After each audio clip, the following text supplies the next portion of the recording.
La humanidad a lo largo de su historia ha enfrentado distintas pandemias que han representado terribles azotes para la raza humana y el desarrollo de la sociedad. Una de ellas fue la peste negra, surgida a mediados del siglo XIV.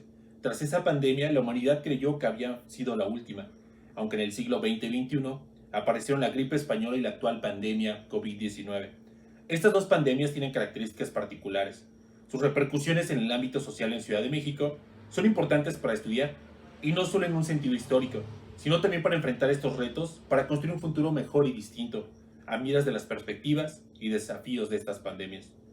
La gripe española fue nombrada así por su elevada mortalidad en España, donde produjo gran afectación. Surgió en Estados Unidos durante la primavera de 1918 y ya en otoño tenía presencia en los 5 continentes. Aunque no hay datos precisos, fue una gripe fulminante. Se calcula que mató hasta 50 millones de personas hasta 1920. En México apareció en octubre de 1918 y a pesar de las medidas de contención del gobierno, tales como cuarentenas, cierre temporal de lugares públicos y consignación de enfermos en lugares predestinados, el brote se esparció como el fuego sobre la pólvora por todo el territorio nacional y llegó a Ciudad de México mediante el ferrocarril.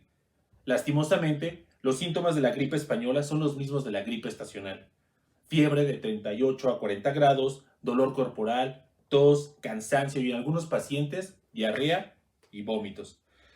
Durante los 70 días que duró en la Ciudad de México, fallecieron alrededor de 7,000 personas y en el país alrededor de 300,000.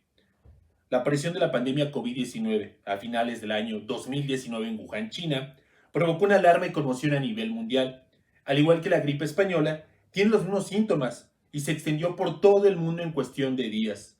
Aunque los gobiernos del mundo implementaron las mismas medidas de contención efectuadas durante la gripe española, ningún país pudo hacerle frente al mal de manera inmediata. En México registró su primer deceso el 29 de febrero. Las autoridades sanitarias no cerraron las fronteras ni aeropuertos como en otros países. Esto frenó la oportunidad de cortar la cadena de contagios. Las autoridades exhortaron a las personas sospechosas de ser portadoras a efectuarse pruebas. La mayoría no lo hizo y lamentablemente los contagios aumentaron exponencialmente. Aún en pleno siglo XXI y a pesar de los avances de la medicina en centros de investigación y universidades de excelencia en el mundo, la pandemia se hizo una realidad y tomó por sorpresa al mundo de nuevo. El impacto de la gripe española en México fue muy severo. Los desajustes sociales ocasionados por el conflicto de la Revolución habían desplazado territorialmente un importante número de personas que buscaron refugio en los grandes centros urbanos. Llegaron huyendo de la violencia y del hambre. Por supuesto, esto generó desconfianza, muchos recelos regionales, donde las heridas ocasionadas por la guerra civil todavía se encontraban abiertas, mientras que en el centro los grupos desplazados encontraron el espacio, la oportunidad para unir diversos sectores que representan diferentes intereses, desencuentros que afloraron en medio de la crisis epidemiológica que impidieron en muchos lugares conjuntar esfuerzos entre autoridades y sociedad civil. Ámbito local de la inmovilización de la sociedad en la Ciudad de México.